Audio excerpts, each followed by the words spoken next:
Olá, bem-vindos ao canal. Hoje eu vou falar para vocês sobre a obra Escuridão ao Meio-Dia, de Arthur Koestler. É uma obra de 1940. Essa tradução aqui é a primeira em língua portuguesa com o título original, da editora Sétimo Selo. Essa é uma edição de 2022. Não foi a primeira edição que eu li. A primeira edição que eu li foi essa aqui, ó. Um livrinho bem... materialzinho bem ordinário mesmo, bem simples, uma edição de bolso, um papelzinho bem baratinho mesmo, da Editora Globo. Não sei o ano dessa edição. E aqui, como a tradução, como foi traduzido no Brasil, com o título O Zero Infinito. Essa é a primeira que eu li. Tem muitos anos que eu li, algumas décadas que eu li, e eu resolvi reler essa obra para comentar para vocês. Essa obra trata de uma prisão onde está um dos líderes de uma revolução, um dos líderes principais de uma revolução.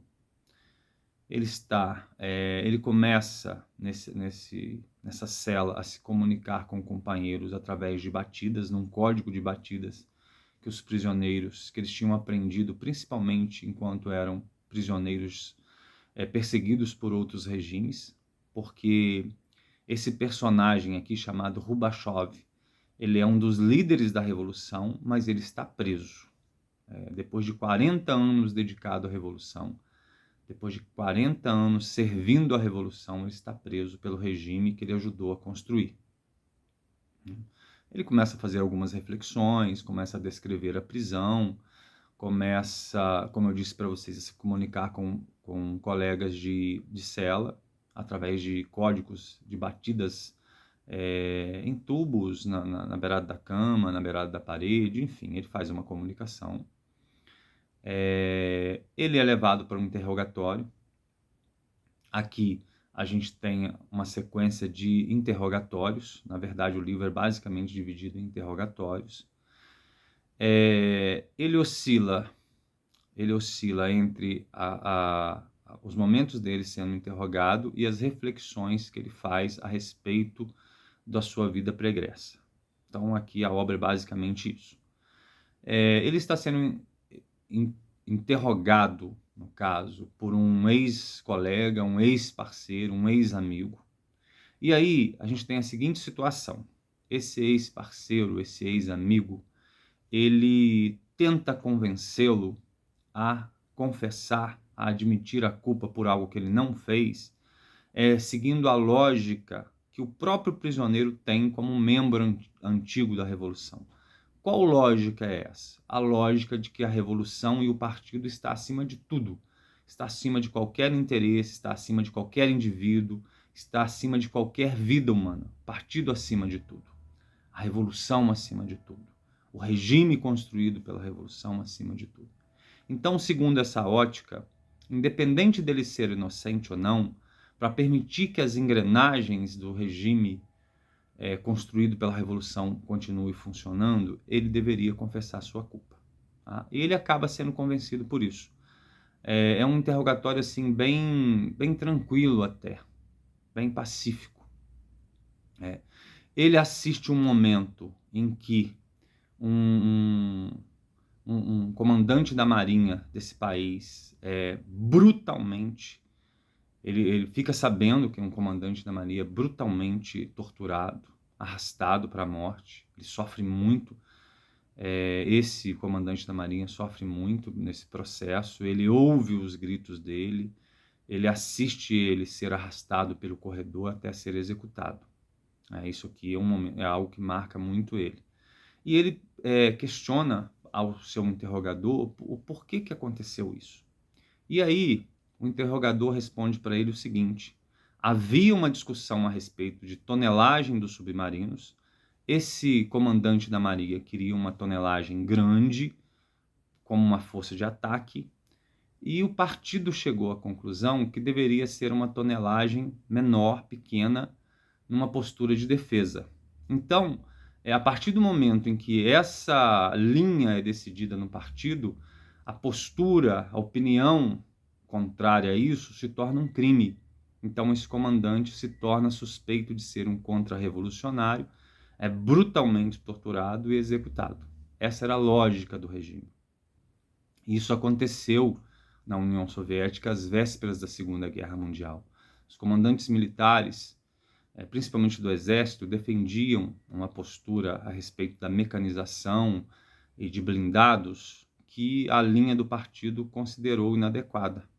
Então, vários oficiais, inclusive os comandantes máximos do Exército Vermelho, foram executados em função dessa postura e a União Soviética pagou um preço muito caro por isso. Tá? Pagou um preço muito caro, ficou muito atrasada com relação a certos desenvolvimentos militares em função dessa postura do partido, que a linha contrária à orientação que vinha de cima se tornava crime. Você discordar de uma decisão oficial do partido se tornava crime. Então, quem ousava discordar acabava pagando um preço muito alto. Vamos voltar à questão aqui do nosso personagem Rubachov. Então, ele acaba sendo convencido a confessar crimes que ele não cometeu. Ele acaba sendo convencido por essa lógica, por esse argumento, inclusive por pessoas que ele sacrificou no passado. E tem uma amante dele, uma secretária, que ele lembra muito dessa mulher. Uma mulher que ela foi condenada e ele não a defendeu, no sentido que ele deveria se preservar, porque ele era importante para a Revolução e importante para o regime. Então isso pesa para ele, e ele acaba sendo convencido em função do sacrifício que ele fez de outras pessoas, mas a mais importante para ele, que era essa amante que ele teve. Bem, mas aí, nesse meio tempo, o interrogador dele é substituído, é preso e executado, porque é denunciado como leniente, como se estivesse sendo cúmplice desse prisioneiro, e é substituído por um oficial muito mais jovem, uma nova geração, uma geração muito mais intolerante, muito mais eficiente, com muito menos consciência, escrúpulos, com uma nova moral. E aqui a obra fala muito disso. Para se erguer, o regime que foi erguido a partir dessa revolução é um regime que traz uma nova moral, um novo homem que não pode ter consciência, porque se ele tiver consciência, ele não executa aquilo que é necessário, ele não faz a transformação necessária, ele não passa o trator por cima de milhares e milhares e milhares de vidas humanas. O que a gente sabe que na União Soviética foram milhões de vidas humanas. Então, assim, a discussão aqui leva em direção a isso. Como se faz uma revolução e uma transformação gigantesca sem eliminar milhões de vidas humanas nesse processo? Aí ele é confrontado por um novo interrogador, e aí ele poderia até recusar a admitir essa confissão, admitir essa culpa, mas ele não faz isso e ele continua não sendo torturado nem agredido fisicamente. Mas aí, o que dá a entender na obra é que ele passa por uma transformação espiritual. A culpa atinge ele. A culpa o atinge. Né? E essa sensação de culpa fica maior porque existem várias referências ao Raskolnikov, de Crime e Castigo, do Dostoiévski. A culpa acaba fazendo com que ele confesse tudo. Numa postura abjeta, degradante, humilhante, ele acaba confessando tudo. E aí, assim, gente, não vou dar um spoiler não, porque é um livro de 1940, tá? Ele acaba sendo executado no final. A execução dele é descrita até a última parte da obra, como 2 pancadas na cabeça. A execução dele passa por isso. Ele está no local da execução, sente uma pancada, a pancada, na verdade, é uma bala, ele cai e sente a pancada derradeira na orelha. É isso. A obra termina assim. Aí vamos para algumas considerações. Esse autor, ele foi membro do Partido Comunista até meados da década de 30, quando começa o grande expurgo na União Soviética, na qual toda a oposição já tinha sido destruída, não havia mais nenhuma ameaça concreta ao regime, não havia mais inimigos dentro da União Soviética, mas o Stalin resolve consumir e devorar todos aquela velha guarda que tinha tido algum problema com ele no passado. Então, a revolução aqui, ela encarna Saturno devorando os próprios filhos. Então, serão eliminados vários membros antigos da revolução. A obra, ela não cita nenhum país, ela não cita nenhum governo diretamente, nenhum regime diretamente, mas claramente ela se refere à antiga União Soviética e principalmente aos expurgos de Moscou da década de 30, 1936 em diante. Então, mas enfim, o autor ficou muito desiludido porque ele assistiu esses processos, e aqui o que ele busca mostrar na obra é a compreensão que ele teve do fato de alguns membros antigos desse Partido Comunista terem confessado os crimes mais abjetos, mais degradantes, e que ele acredita que não foram torturados para isso, embora muitos tenham sido. Muitos tenham sido brutalmente torturados para poder fazer essas confissões. Alguns tiveram seus filhos ameaçados, seus familiares ameaçados. Enfim, era um regime assim, sem nenhum tipo de consideração moral, até porque o regime assumia e encarnava isso. Então eles faziam qualquer coisa para alcançar os objetivos que eles tinham. O livro fala muito disso aqui. O fim justifica quaisquer meios para que esse fim seja atingido. Mas, enfim, ele entende que muitos membros antigos do regime não tiveram nenhum tipo de ameaça desse tipo, nem física, nem dos familiares. Eles foram convencidos a fazer esse depoimento no sentido de que eles continuavam ajudando a revolução, ajudando o partido, ajudando o regime que eles construíram juntos. Então ele entende isso, ele acredita nisso. Por isso que ele escreveu a obra. Para vocês terem ideia do que é um regime totalitário, e ele descreve isso aqui no declínio da amante desse Rubachov, na prisão dela, na execução dela. Ela era uma bibliotecária. E nesse processo, nessa biblioteca, tinham vários livros de vários autores, de vários membros da Revolução. Do dia para a noite, alguns autores dessas obras se tornam proscritos. Na quinta-feira, por exemplo, eles se tornam proscritos. Não dá tempo de tirar todas essas obras.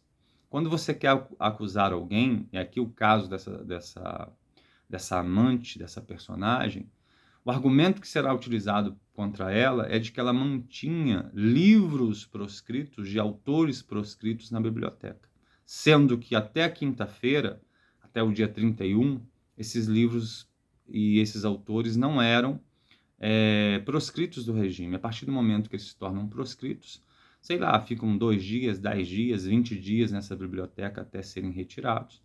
E isso se torna uma evidência de culpa dessa personagem e de casos reais num regime totalitário. Porque o regime totalitário, dos aspectos, uma das características do regime totalitário é o fato dele ser uma máquina contínua de devorar pessoas. Uma máquina contínua de devorar seres humanos. Os regimes exemplares de totalitarismo foram a União Soviética e a Alemanha nazista.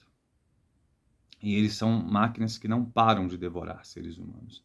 Então, assim, quando não tem mais oposição concreta, quando não tem mais nada articulado, nada capaz de confrontar o regime, ainda assim ele continua executando pessoas. Ele continua devorando pessoas. É uma das características do totalitarismo.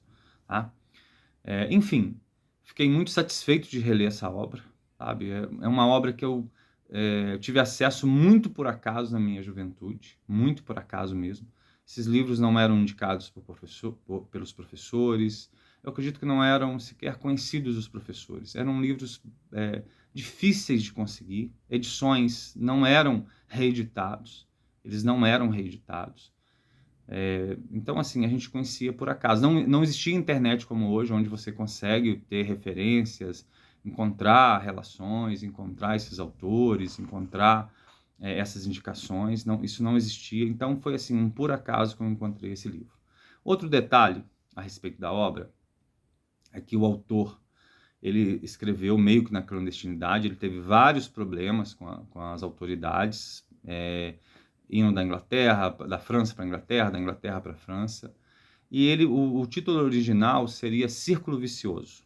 Mas ele ia escrevendo e ele tinha uma namorada que ia traduzindo esse livro para o inglês.